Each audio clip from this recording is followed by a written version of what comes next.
from Chicago and the Philippines. A comprehensive review of the week's special community events, featuring many exciting personalities, handled by the most professional Chicago Philippine Reports TV staff. Good afternoon and welcome to Chicago Philippine Reports TV, still the #1 in all the Filipino shows in the Midwest. And I'm Joe Mauricio. Today we have all the top stories from Chicago and the Philippines. We also have our segment host, Veronica, interesting interviews with Melody Rabor Dizon, our Health Matters host, and Joe Mauricio, myself. And I would like to introduce to you Janet Jordy, our new host from Milwaukee, Wisconsin, introducing her Global Inspirations interviews. We also have happening within our own Filipino community here in Chicago. All these are coming up and more from our sponsors. Please stay with us. They made America home, and they deserve to be counted. They marched for us so we can be counted. They did whatever it took to raise and protect us. For generations, we've built this state and this country, either by working long hours or studying through the night, to make a home for ourselves, for our families, and for our future. As we think about the next decade and everything it will bring, we need to make sure our children have every resource available to them. The census is our chance to do that. It's our chance to shape our future. It affects funding for schools, healthcare, public transportation, and determines our representation in Washington.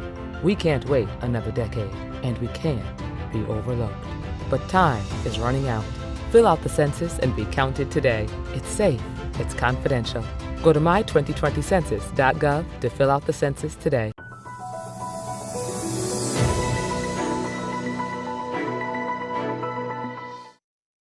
Congressman Lord Alan Velasco posted on his Facebook account Monday 2019 pictures of the time he signed the term sharing agreement with now House Speaker Alan Peter Cayetano and House Majority Leader Martin Romualdez. He said they all signed off on the words for God and Country 1521.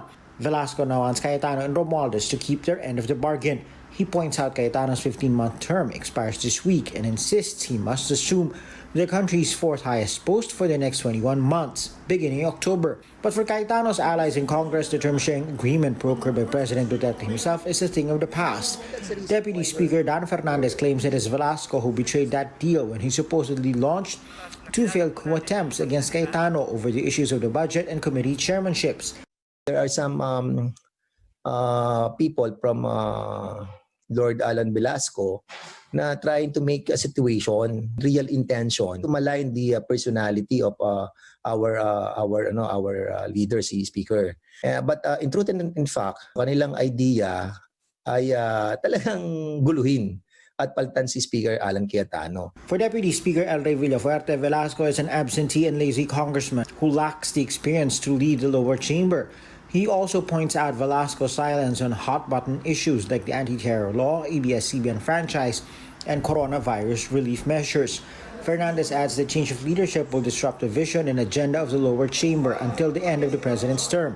That's why he claims more colleagues will join the 202 congressmen who have already signed a manifesto over the weekend, backing Cayetano to stay on as Speaker. Marami, even nga sa may minority, sila nga nagsasabi na gusto rin nilang sumuporta kay Speaker. House Budget Panel Chairman Eric Yap says Deputy Speaker Paulo Duterte, whom Cayetano met over the weekend, will remain neutral on the matter. Yap claims no work was discussed in that meeting, but it comes over a week after rumors circulated the younger Duterte would declare House leadership positions vacant on September 21st due to the brouhaha over the budget. Last Monday's House plenary session, however, ended without any coup attempts against Cayetano.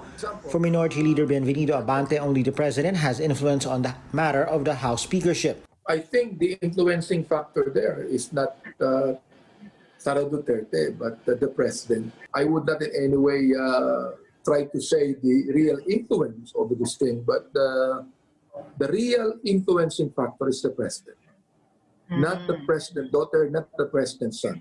Political science professor Gene Franco suspects the House intramurals is connected to the 2022 elections because the Speaker has sway over the national budget. Another analyst, Ramon Casible, agrees.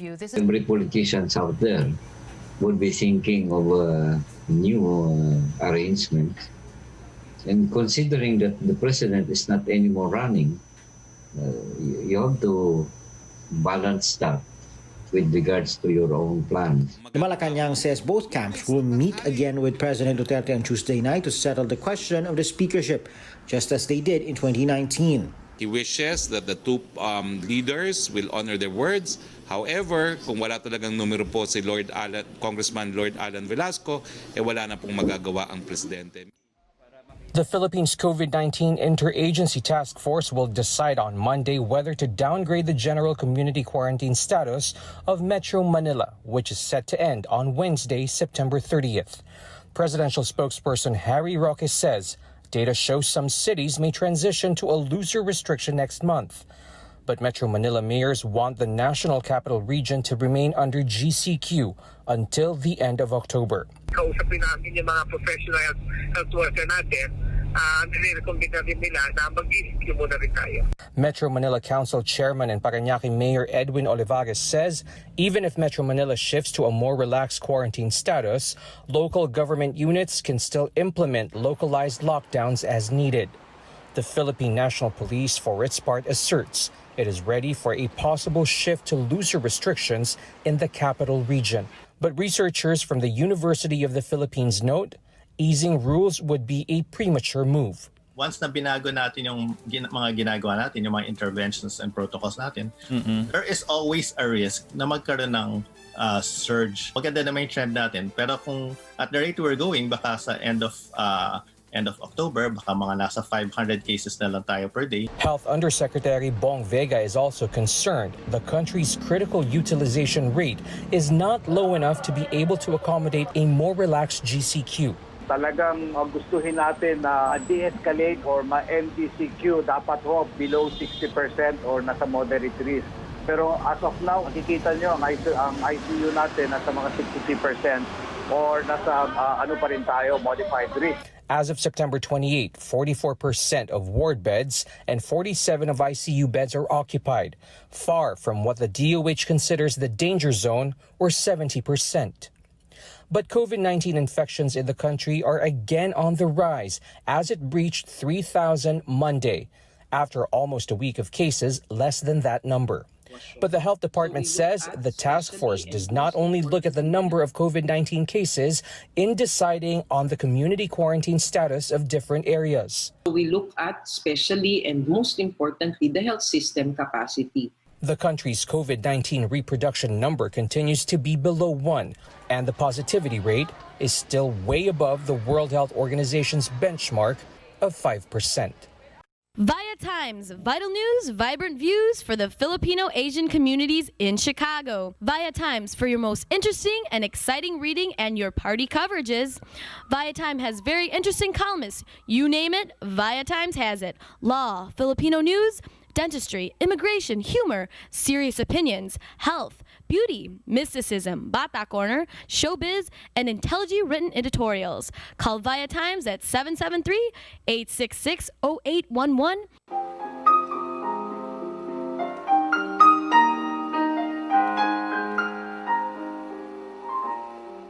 Magandang hapon po sa inyo lahat. Welcome to Veronica's segment of the show. Today, I have a very exciting and interesting guest, a very, very young Asian woman who's running for a public office. Help me welcome Miss Yezo Yoon. Hi, Veronica. Thank you for inviting me. Welcome to our show, Yezu. And Yezu is, I hope I'm saying your name right. Yezu is a Korean American who's running for office in this very democratic city or state of Illinois. Right. I really admire you for having the courage to run for a public office, and she's running for a state representative in the 17th district of Illinois. And yes, so what does your district cover? What what cities? Yeah, the villages actually that you're talking about are I run for office in 17th district, which covers most of Glenview, part of Skokie, part of Wilmette, and very small part of Evanston and Gulf. Yeah, that's about it. And Northbrook, I'm sorry. Yeah, and part of Northbrook. Those villages or cities are densely populated by Asians these days. Mm-hmm. All the villages of Skokie and Niles and Lincolnwood. Yeah, especially I have a good, Asian group in my district, especially Koreans. I believe that we have a 14% and 19% Asian populated villages in my district. So I think that it's a good chance for me to run. I think so. How many opponents do you have? I have two other opponents. One is incumbent from Democratic Party, Jennifer Gongarshwitz, and the other one is Green Party candidates, Christopher Kruger. Both of them are lawyers. Both of them are lawyers. What is your professional background? My professional background, I got the degree at DePaul University, Master in Public Administration, and I'm also Village of Skokie Commissioner, Human Relations Commissioner, and I also have a business. I'm a business business manager, counter business manager at Neiman Marcus for Amore Pacific. Very, very impressive. So running as a Republican in, I would say the state of Illinois is really known as a democratic state. What makes you feel that you could win the state or the part of your district? Well, as I mentioned earlier, that I have a good Korean community in my district, and also a good amount of Filipino community and Indian community as well. So I think that my district is not only combined with just, Caucasian and African American, but also some part of Asian, mostly Korean and Filipino and Indians. And I also have some Hispanic ethnicity. So I think that for me, that if I run for office, other people will look up because we have we share the same background, and also I think that we need a representative who can represent whole Asian community as well. Terrific. Now, the most important thing, what is it that you like to emphasize in your platform?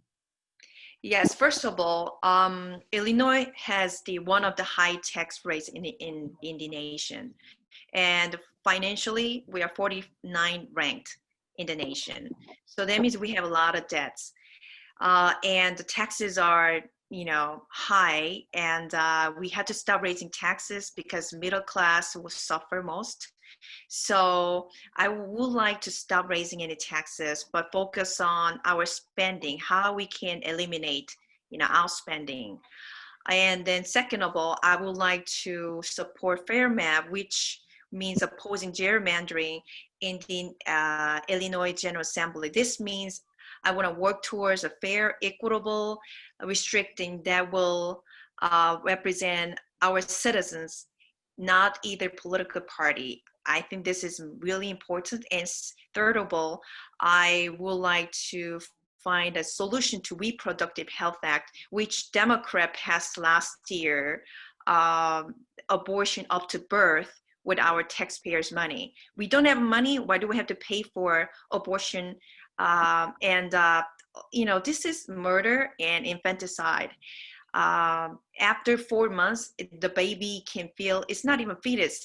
The fetus, I call baby can feel pain. And if you abort baby, they will suffer a lot. And those are the most vulnerable, and we have to protect them. And I think that I would like to make a bill to stop this abortion, late-term abortion, and also after birth execution. And lastly, I want to limiting the number of casino in Illinois, because if you take a look at the research, the study shows that the casino generates crime, bankruptcy, mental illness, and suicide. In the long term, gambling will bring more cons than pros, and we do not want to have more crimes, bankruptcy, mental illness, and suicide for our states. We want to generate safe and healthy environments and caring environment for our citizens. So that's why I'm focused on, that's why I'm running for office. How about health and education? So education is really important to Asian community. However, that I believe that Democratic Party has a different agenda than Republican Party. I believe that parents can have choices to choose which school they can put their kids.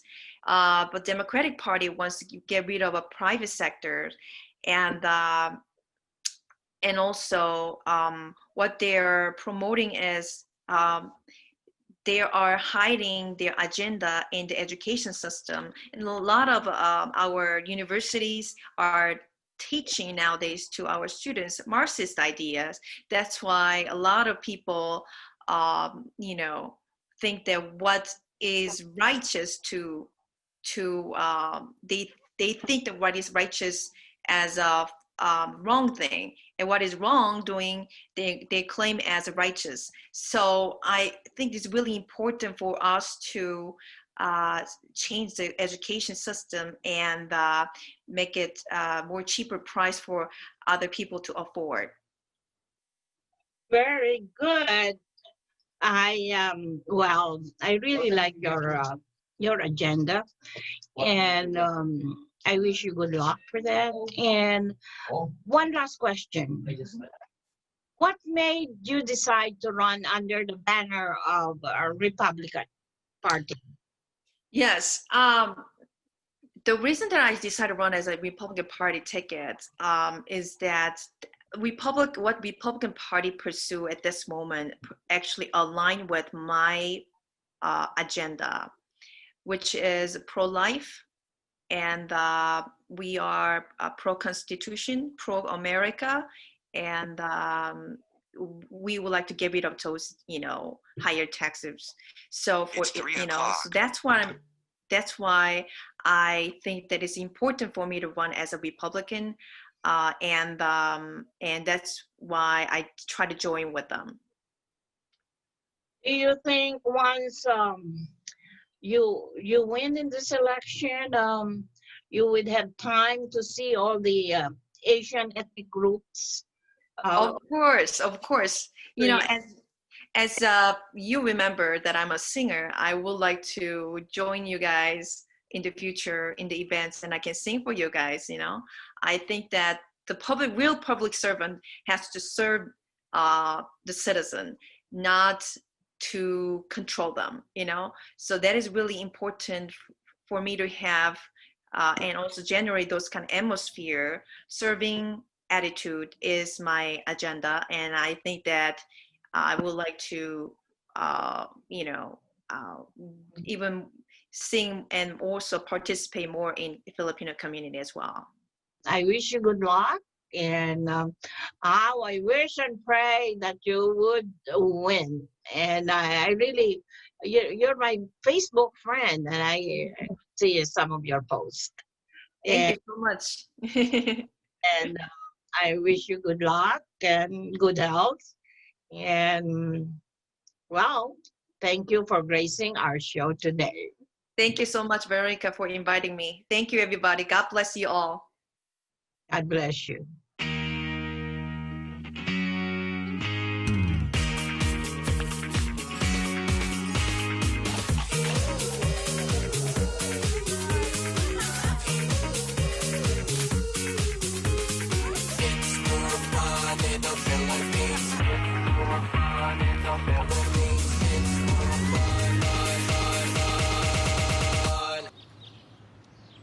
gets more fun in the Philippines.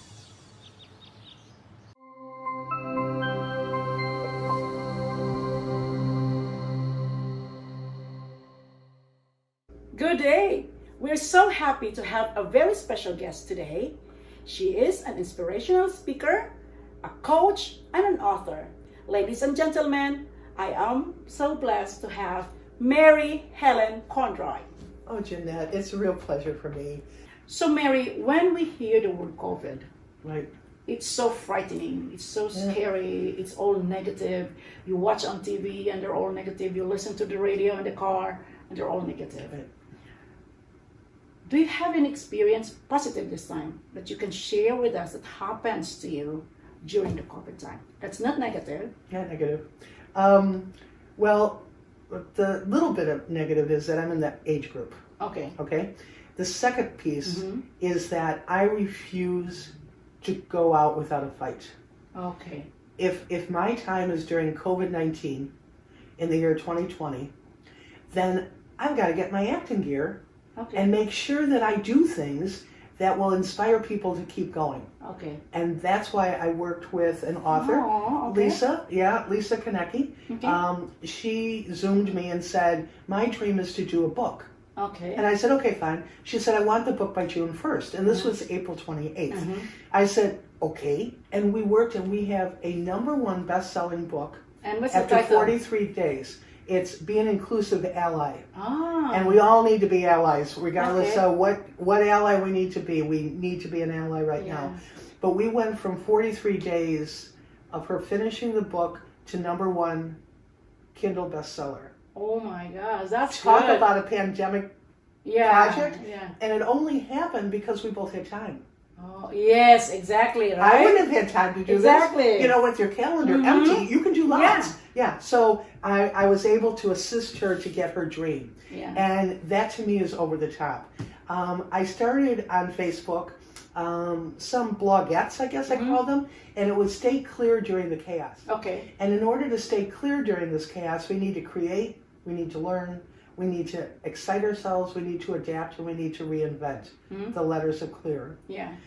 And I did that until George Floyd died. Oh. And I started at April 1st, and I no longer had words. Okay. The words dried up on how we can stay clear in this chaos. Okay. And so I gave it up, and I was talking to a dear friend, and she said, but Mary, that's not good. You need to make sure that people still understand we can move on. Okay. And so I changed it to dream. Oh, from create. From clear to from great. clear. Right. Sorry. And so every day now I get up and I write about dreams.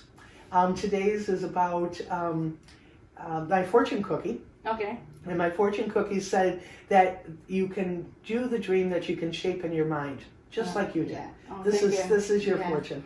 But I've talked about those people that don't have dreams. Okay. You know, for me that's hard to understand. Yeah. But I get it. Yeah. I get it, because right now it's so sad for people. They say, I don't want to dream because it won't come true.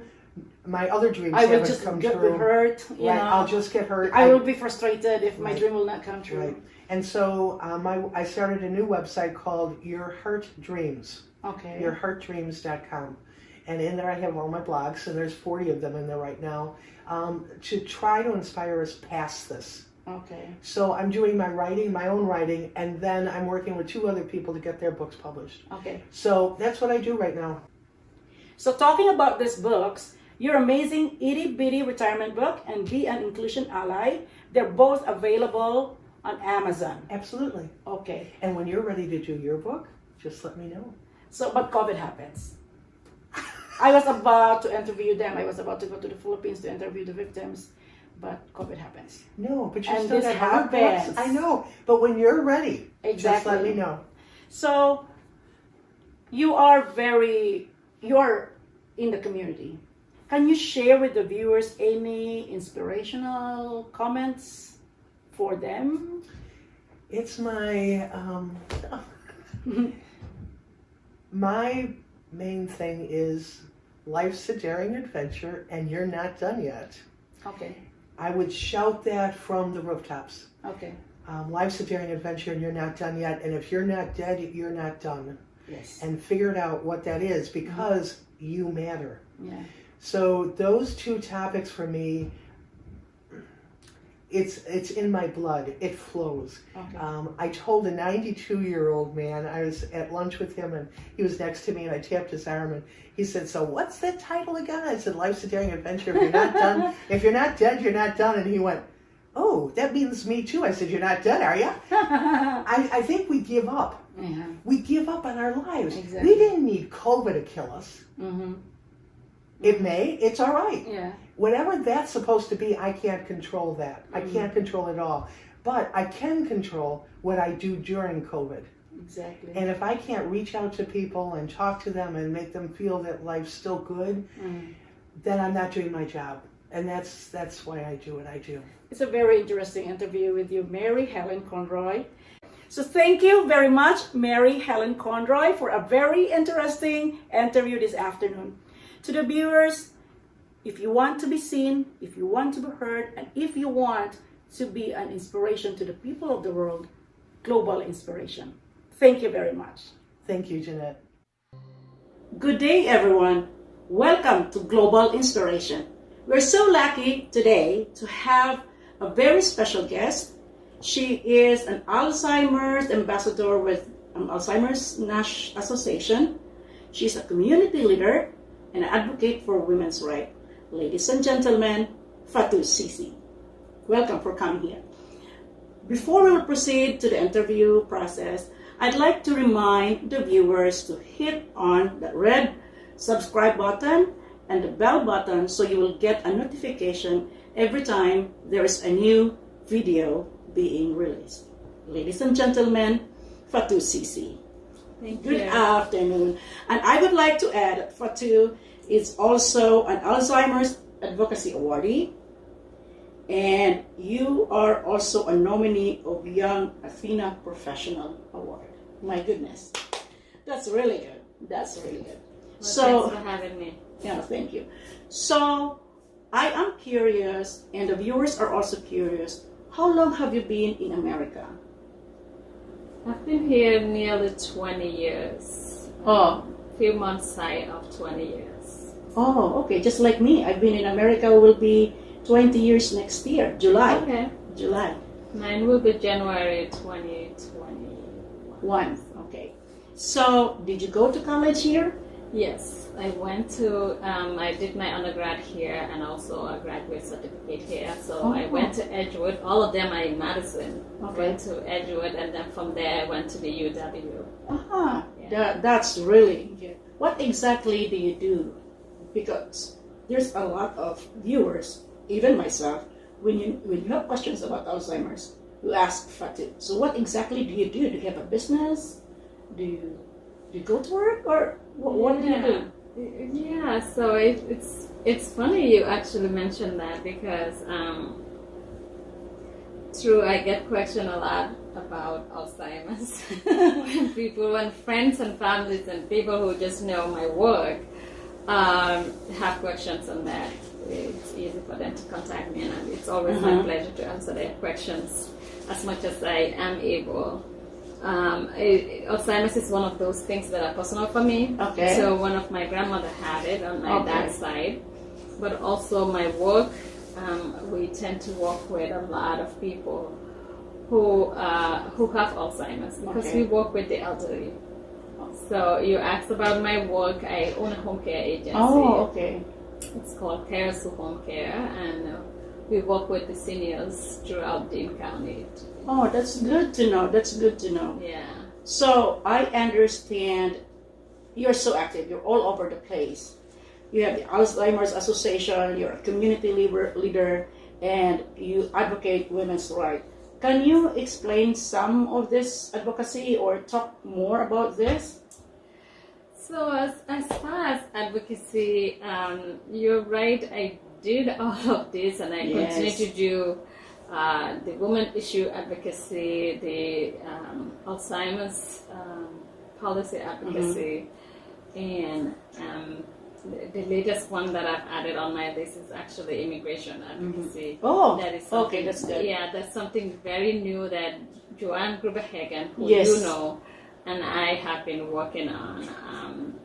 So mainly the Alzheimer's advocacy. Like I said, there is Alzheimer's is one of those things that does not have a cure at this point.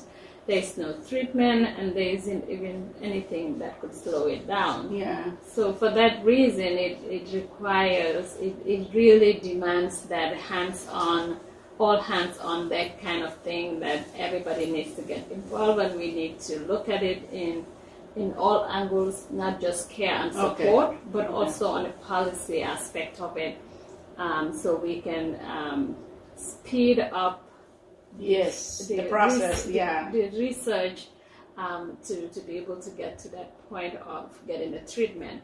And that's with research is going to require a lot of funding, which has to go through the government. So that's where my policy advocacy that's comes, good. comes in. So, my friends, I would like to mention this.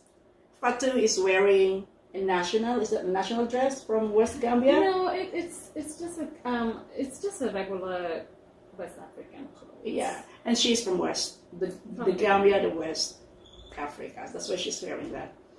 So you own a senior care agency, correct? So as an owner, can you define what Alzheimer is all about, and can you give symptoms? Because my mother is 78 years old, and we noticed that she's experiencing a very mild of this Alzheimer's. Oh, okay.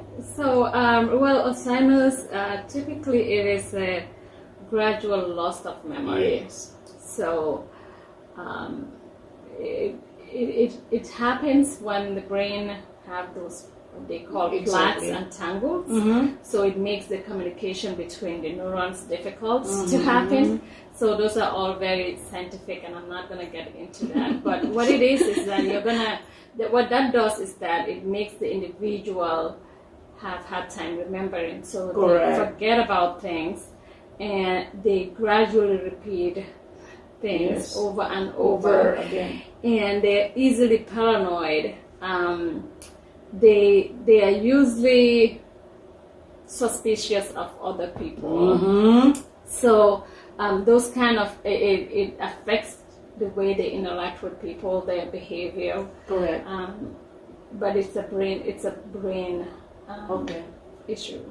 So I have a mom who is 78 years old, and because in our country, in Asia, we don't send our parents to a care center. We ask them to stay at home. Especially me, I am the oldest. So my mom is with me. So can you give us tips on how to handle those patients, those who are in the early stage of Alzheimer's? Yeah, so like you mentioned, that's the same thing in my country. As far as I know, nursing homes are not in Gambia, and there is nothing like assisted living. Correct. Everybody takes care of your own. So that is very real thing for me also for our homes. But I think what's important when you are dealing with an elderly of all kind, regardless of Alzheimer's, but if you're dealing with them, everything about them is slow, right? Yes. So that tells you need to take it easy with them and be patient. Be patient, exactly. Be very, very, very patient. Absolutely. So you have to be patient. And one of the things too with Alzheimer's is that because the person's reasoning and judgment is affected by the disease, one of the things too is that when they think of something this way, that's it.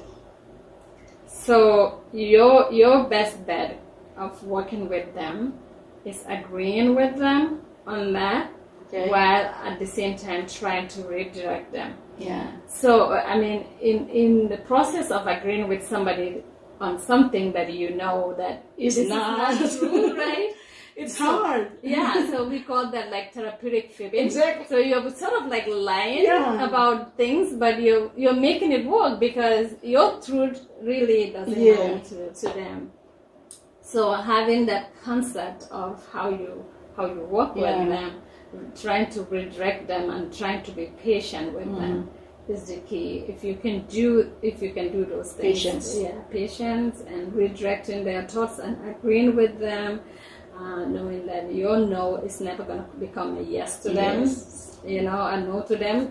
So their yes is a yes. So that's a thing to keep in mind. Okay. So I have a question. I know you are doing a lot of Alzheimer's, and I know you're familiar with Bob DeMarco, and he is an Alzheimer's waiting room guru, whatever. He said, and I want you to comment, Alzheimer's caregivers, just like your senior care agency, Alzheimer's caregivers ride the brightest, the fastest, and the scariest emotional roller coaster ride every day. Could you please elaborate? Or make a comment on that? Well, you know, I agree with him. I'm not super familiar with that. Okay. And I've never heard of this code, even though I'm in the arena, you know, but there is so many experts out there. But that is the truth. That is the truth. Oh The absolute truth. The fact that the behavior is unpredictable. Yes. You know, and the fact that the emotional roller coaster of it too, you're dealing with unpredictable behavior. You're dealing with a gradual decline of someone's brain, someone you love, and you're noticing this gradually. You're seeing your loved one change, you know, and change for the worse too. It's a difficult thing, and Bab's thing reminds me one of the sayings that we always say is that you start losing your loved one to Alzheimer's before they are dead. So it's like a double loss. You lost them when they are actually it hurts. alive. It hurts when your parents are acting like that. Yeah, when you can see the changes in them, it's not the same person you know. To a point that their thinking and everything is so distorted. You as the loved one looking at that and dealing with that as a caregiver, it's a really emotional ride to take. So I agree, it's an emotional thing.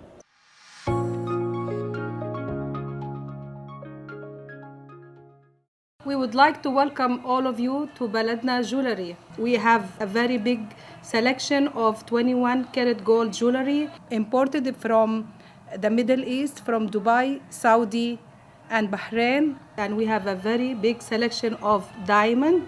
We offer free financing for 6 months, and we have a layaway system which you can leave your stuff for 3 months. We repair gold and we buy old gold. Welcome to Baladna Jewelry. Salamat po! Good afternoon, everyone. This is Joe Mauricio bringing to you the latest news. Headline: to mark the beginning of this year's commemoration of National Indigenous Peoples Month, Centro Rizal, Washington, D.C. organized a webinar that highlighted the promotion of ethnic Filipino designs, preservation of traditional weaving techniques, in an effort in providing sustainable livelihood to the Philippine indigenous communities, especially during the pandemic. Entitled Face Mask Design, Weaving Stories of Hope and the Tradition in the Time of COVID-19. The webinar was conducted via Zoom and Facebook Live on October 1st, 2020 and in the United States, and October 2nd, 2020 in the Philippines. The Philippines Overseas Labor's Office in Washington, D.C. distributed $200 financial assistance to each of the over 2,000 overseas Filipino workers, or OFWs, whose applications were approved under the DOL-ACA program. Polo WDC has been at the forefront of the Philippine government's effort to provide financial assistance to OFWs in the United States and the Caribbean islands, whose employment and livelihood has been affected by COVID-19 pandemic. The Illinois Department of Commerce and the Economic Opportunity Joint manufacturing industry leaders and members of the community at Cprtv Technology to proclaim October as the Manufacturing Month in Illinois, kicking off Illinois' National Manufacturing Month.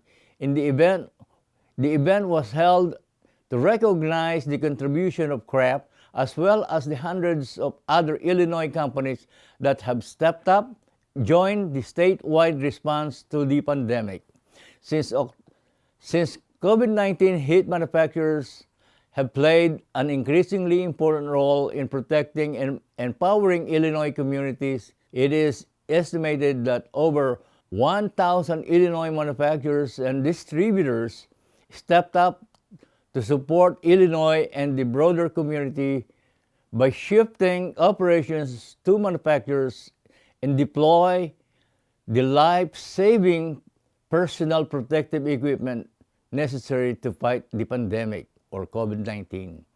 And finally, yesterday, October 3rd, the Heavenly Culture World Feast asked religious leaders to assist in gathering believers to join virtual prayers meeting with the whole mission, praying for an end to COVID-19. The virtual prayer meeting was held at 12 noon and featured the worship songs, prayers in Sikh, Buddhist, Christian, Hindus, and other religions in attending the HWPL, whose legislative calls for peace between religion have connected over 196 countries in organizing the event as Harmony of Religion.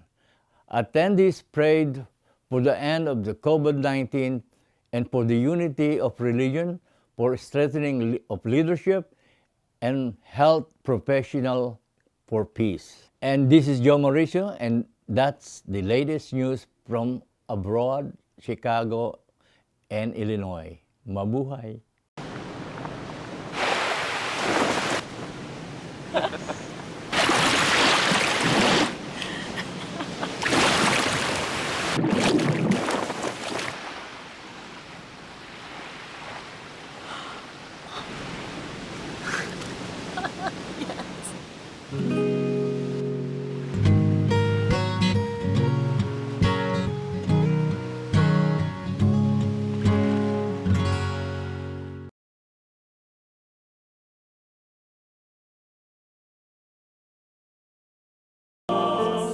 Pilipinas kong minumutya, ugat ng luha ko't dalita.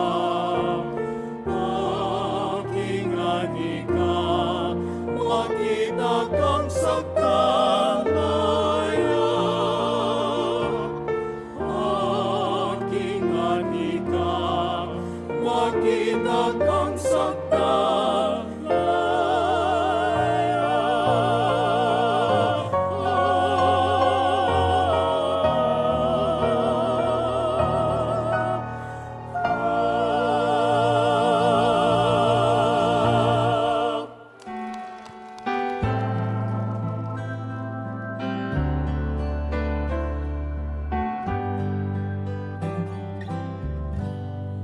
Oh Lord my God,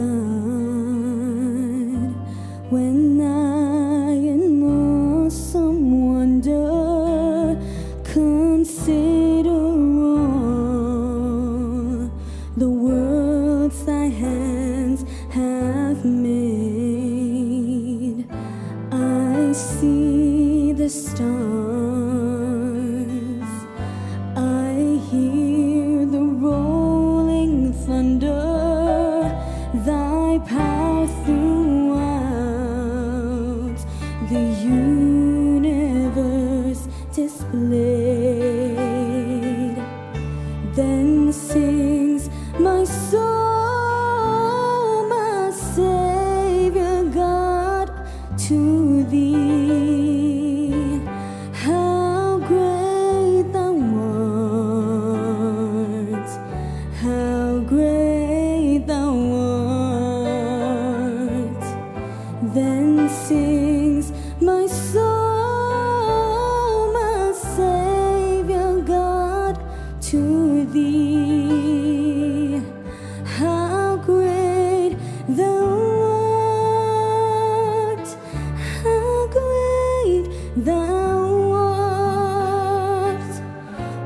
when Christ shall come with shouts of acclamation. Magandang hapon po sa inyong lahat. This is Melody D's on your Health Matters host, and today I have a very special guest. He is a good friend of mine, and I've known him for maybe before I was born or before he was born. No, it's just that he and I we really click together. No other than attorney Michael Reyes. How are you, Mike? I'm good, thank you, Melody. Yes, Thank you for yes. having me. Yeah, I just kind of pulled him and say, hey, you gotta do this with me. Because we trying to put some things on the table that our kababayans or, our kapwa Filipino have things in their mind. And the top thing that maybe we want to talk to you about, or maybe give you a tip on, or give some light or shed some light, is all about employers' rights. Because now with all the COVID stuff that's going on, what does the employer right have when your employee says, well, I don't want to take care of that patient? Can they say that? Are they allowed to? What are the ramifications? I want to shed some light. I think as we take a look at COVID, there's a lot of misconceptions because it depends on really the size of employer you are. Because if you're a large hospital-based system, it's going to be much more difficult for you to be able to say no to certain things. But when you're a much smaller employer, you have more rights. And it kind of doesn't sound like it makes a lot of sense, but the smaller employers don't really understand, I think, or aren't as aware. Because they don't have, let's say, the human resources departments. Nothing in like place. That's exactly it. Yeah. So let's take a look at the FMLA. So the Family Medical Leave Act, allows for an employee who wants to take certain leave, for instance, to take care of their family or whatever, to go ahead and take some time off to do that. Except for that law only applies to companies that have 50 or more full-time employees. So you'll find that there's a lot of companies who are giving certain benefits out when they're not required to do so. All right. So if you take a look at the recent CARES Act, there's certain requirements in there which apply to certain employee groups, and you have a lot of home health care agencies or physicians' offices that are offering these services, when they really have no obligation to go ahead and do that. And the problem you have with that is that when you start doing those different things, it almost becomes a precedent for them, because when the next employee comes to you and asks for that. So, and it's what's difficult when you're dealing with those kind of companies is that when you lose one healthcare provider, one nurse or whatever, and they're not performing the services, that could be the death knell to a lot of companies. So what I advise companies to do is really make yourselves aware of what the laws are and ask yourselves if those laws really apply to you. Because in a lot of cases they don't. There's carve-outs, there's exceptions, right? And I think by and large most companies want to take care of their employees and want to do the right things, which I think they should do. But at the end of the day, you have to make sure that your business is going to be standing at the end of the day. And I think you have to have the right professionals like Melody to go ahead and say those things. That's right. I never even thought about that thing, that the size of your company matters. But it is truly important that people should be aware about this, how to go ahead and practice or do their business. But what if your employee said, I really don't want to go? Can you just say, can I fire you? Can I let you go? That's a tricky question. I think it's almost a fact-based question, but the answer, just based on what you told me, is yes. Most employees are at-will employees in the state of Illinois. You can terminate them. Does that necessarily mean that the employee is not entitled to some type of benefits, whether that comes from unemployment, or in the case of an employee getting ill, whether they can go ahead and apply for workers' compensation? So it really kind of depends. If there's some type of justification, I would probably surmise that generally they're probably going to get some type of work benefit or unemployment benefit.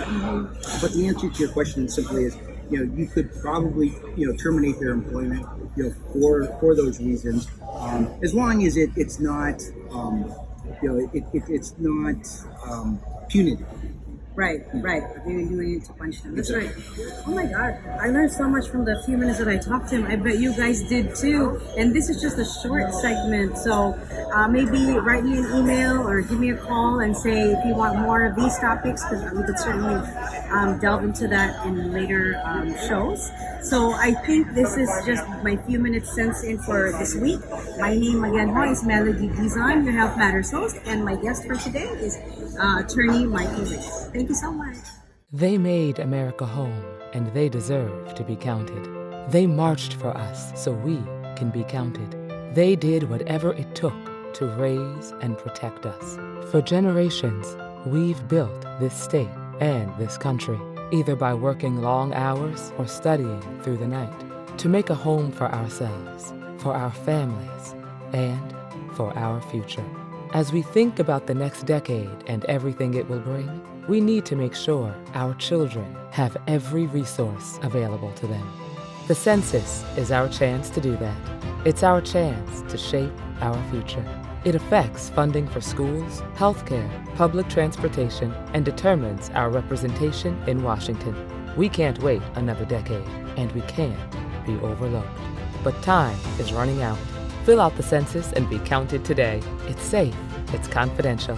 Go to my2020census.gov to fill out the census today. The Vaya Times and Cprtv are happy to announce the happy birthday for the following people: Eleanor Soderal Porte, Ella Basilio, Monica Sanchez Diaz, Nesty Sundian, and lastly, our Apo, Christian Layton, is celebrating his 15th birthday today. Thank you so much. But again, our condolences to the families of the following recent passing: Dr. Vince Batong, Nonoy Bejamonte, and Admin Manyalong.